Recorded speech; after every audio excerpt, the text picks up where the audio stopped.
नमस्कार दोस्तों, मेरा नाम महिपाल है। आज की शानदार कहानी में आपका बहुत बहुत स्वागत है। भाभी मुझे बार बार वो सब करने के लिए इशारे करती थी, लेकिन मैं उनकी बात को समझ नहीं पाता था। मुझे अपनी भाभी के घर पर 4 महीने होने वाले थे, लेकिन मुझे इस बात का एहसास नहीं हुआ। मेरी भाभी मेरे साथ वह सब करना चाहती थी।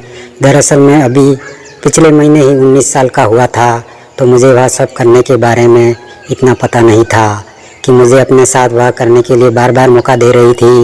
लेकिन वह मुझसे क्या चाहती थी, मैं इस बात से बिल्कुल अनजान था।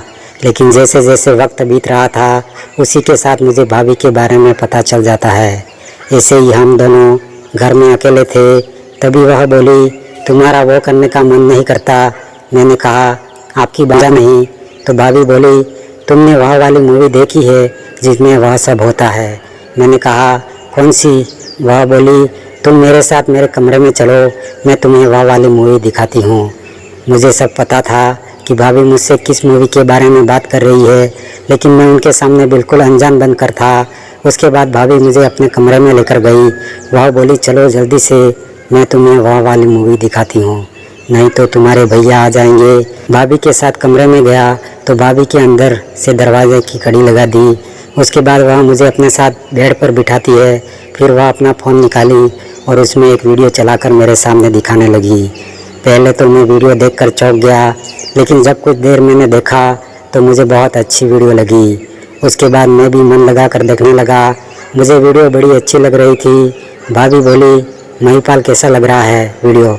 मैंने कहा, वीडियो तो बहुत अच्छी है। तभी भाभी बोली, अच्छा, इस वीडियो में जो हो रहा है अगर वैसा हकीकत में हो सकता है? मैंने कहा, हकीकत में नहीं, और वैसे भी मूवी में तो आधे से ज़्यादा झूठ होते हैं। भाभी बोली, तुम्हें वह कहने का मौका मिले तो क्या करोगे? मैंने कहा, अगर मौका मिले तो सच में ज़रूर करूँगा, लेकिन मैं करूँगा किसके साथ? तो भाभी बड़ी धीमी आवाज़ में बोली, मैं किस लिए हूँ? मैं भाभी को देखने लगा। तभी भाभी बोली, क्या तो हुआ? तुम्हें यह सब अच्छा नहीं लगता? मैंने कहा कि यह सब किसको अच्छा नहीं लगेगा, लेकिन तुम और मैं। तो भाभी बोली, हाँ क्यों नहीं, तुम चाहो तो मैं तुम्हारे साथ ही सब कर सकती हूँ। सब तो ठीक है, लेकिन यह सब भैया को जान गए तो क्या होगा? भाभी बोली, क्या हुआ? हम कुछ गलत काम थोड़ी कर रहे हैं, और जब पता चलेगा तो ना मज़ा बहुत आएगा। तो दोस्तों, कैसे हैं? दोस्तों, रोज़ की तरह आज की कहानी बहुत ज़बरदस्त होने वाली है, आखिरी तक ज़रूर सुनना। हम 2 भाई थे। मेरे बड़े भैया मुंबई में रहते थे और वहीं पर रहकर अपनी नौकरी करते थे, और हम लोग यूपी के एक छोटे से गांव में रहते थे। हम गांव में बहुत खुशी से रहते थे। हमारे पास पैसों की कोई कमी नहीं थी, क्योंकि मेरे पापा का मकान बनाने का ठेका लेते थे और वह दिल्ली के जाने माने ठेकेदार थे। मैं अपने मम्मी पापा का सबसे छोटा वाला बेटा था, इसलिए मेरे मम्मी पापा मुझे बहुत मानते थे। मैं पापा से कोई भी सामान लाने को कहता, तुरंत ले आते थे, मना नहीं करते थे। हमारे दिन बड़े अच्छे से गुजर रहा था। फिर एक दिन भैया का फ़ोन आया। मुंबई में एक लड़की से शादी कर ली थी, जिससे पापा भैया से नाराज़ हो गए और यहाँ तक कह दिया कि आज से तेरा मेरा रिश्ता ख़त्म, और आज के बाद गांव में भी तेरे लिए कोई जगह नहीं है। इतना कहकर पापा ने फ़ोन रख दिया। फिर धीरे धीरे इस बीच पापा ने भैया से एक बार भी बात नहीं की, लेकिन भैया मेरे पास फ़ोन करके बार बार हालचाल पूछते थे। वह जब भी फ़ोन करते ज़रूर पूछते कि भैया कैसे हो। एक दिन भैया का फ़ोन आया तो मैंने फ़ोन उठाया। फ़ोन पर किसी औरत की आवाज़ थी, तो मैं तुरंत समझ गया कि मेरी भाभी होगी। मैंने उसको नमस्ते किया। भाभी मेरा हालचाल पूछी।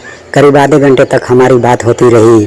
तभी भाभी बोली, महिपाल तुम तो बहुत क्यूट लगते हो। मैंने कहा, भाभी अभी तक तो तुमने मुझे देखा ही नहीं है, तो तुम्हें कैसे पता मैं सुंदर हूँ? तभी भाभी कहने लगी, मैंने इंस्टाग्राम में तुम्हारी फ़ोटो देखी है। तभी मुझे याद आया कि मैंने अपने इंस्टाग्राम में कुछ फ़ोटो डाल रखी है। मैंने कहा, तुम इंस्टाग्राम चलाती हो? तो भाभी बोली, क्यों नहीं।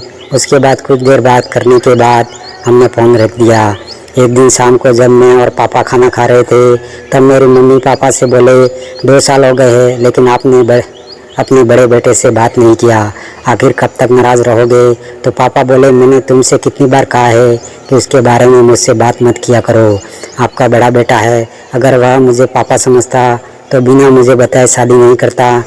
मैंने मम्मी से पापा को मनाने की कोशिश की, लेकिन पापा भैया को माफ़ करने के लिए बिल्कुल भी तैयार नहीं थे। रात को मैं अपने कमरे में सो रहा था तो वहाँ भैया का फ़ोन आया। वह बहुत घबराया हुआ था। मैंने उससे बात की तो वह कह रहा था कि तुम्हारी भाभी सीढ़ियों से फिसलकर गिर गई और उसके सिर में गंभीर चोट आई है। डॉक्टरों का कहना है कि ऑपरेशन नहीं किया तो उसको बचाना मुश्किल है। मेरे पास पैसे नहीं हैं। महिपाल, तुम जल्दी से पापा को पैसे के बारे में बात करो। उसके बाद मैं दौड़कर पापा के कमरे में गया और पापा से सारी बातें बताई। तो पापा बोले, उसको बोल दो कि मेरे पास पैसे नहीं हैं। मैंने कहा, पापा, भाभी की हालत बहुत सीरियस है। अगर उनका वक्त पर ऑपरेशन नहीं हुआ तो वह नहीं बचेगी। उनके सर में गंभीर चोट लगी है। मैंने पापा से बहुत कहा, लेकिन वह भैया को पैसे देने से साफ मना कर रहे थे। उसके बाद मैं अपने कमरे में चला गया। मैं सोच ही रहा था कि भैया के लिए पैसों का इंतज़ाम करूं। तभी मेरे व्हाट्सएप पर एक वीडियो आया। जब मैंने उस वीडियो को देखा तो मेरे पैरों तले ज़मीन खिसक गई। उसके बाद मैं दौड़कर पापा के कमरे में गया और वह वीडियो पापा को भी दिखाया। वीडियो देखने के बाद पापा और मम्मी की आंखों में आंसू भर आए। दरअसल वह वीडियो में उन्होंने भाभी के बारे में कुछ ऐसी बातें बताई थी जिसको सुनकर पापा का भी सीना गर्व से चौड़ा हो गया था। भैया ने उस वीडियो में कहा था, पापा, मैं अपने दोस्त की शादी में गया था। मेरे दोस्त ने दहेज में 15 लाख रुपए मांगे थे। जब बारात लड़की वालों के घर पहुंची तो पता चला कि लड़की वाले दहेज के 15 लाख रुपए की व्यवस्था नहीं कर सके। मेरे दोस्त को यह पता चला तो उसने शादी करने से मना कर दिया। उसके बाद लड़की के पिता ने दूल्हे के पैरों में अपनी पगड़ी रख दी और कहा, बेटा, ऐसा मत करो, सारे नाते रिश्ते आ चुके हैं। ऐसे में अगर शादी नहीं हुई तो मेरी नाक कट जाएगी। उसके बाद मैंने भी अपने दोस्त को समझाने की बहुत कोशिश की, लेकिन वह किसी की बात नहीं मान रहा था और बारात लेकर वापस लौट आया। यह सब देखकर मुझे बहुत बुरा लग रहा था। घर से बारात वापस जाते देखकर लड़की का पिता अपनी जान देने के लिए छत पर चढ़ गया। उसके बाद बड़ी मुश्किल से उसकी जान बचाई गई। लड़की का पिता कह रहा था, मर जाने दो, अब मेरी बेटी से कौन शादी करेगा। उसके बाद मैंने कहा, आप परेशान मत हो, मंडप भी रहेगा और शादी भी होगी। मैं कर लूँगा आपकी बेटी से शादी। सारी कहानी पापा ने देखी तो वह अपनी आंखों से आंसू रोक नहीं पाए। उन्होंने तुरंत भैया को फ़ोन किया और उनसे बात की। उसके बाद उन्होंने तुरंत पैसे भी भिजवा दिए और जैसे ही ठीक हो जाए तो उसे लेकर तुरंत आ जाना। फिर कुछ दिन बीतने के बाद भैया भाभी को लेकर घर आए। पापा को देखा तो उन्होंने गले से लगा लिया और कहा, बेटा, तुमने एक बाप की जान और इज्जत दोनों बचाई है, एक लड़की की ज़िंदगी को भी बचाया है। मुझे तुम पर गर्व है। उसके बाद फिर से हम सब एक साथ हंसी खुशी रहने लगे।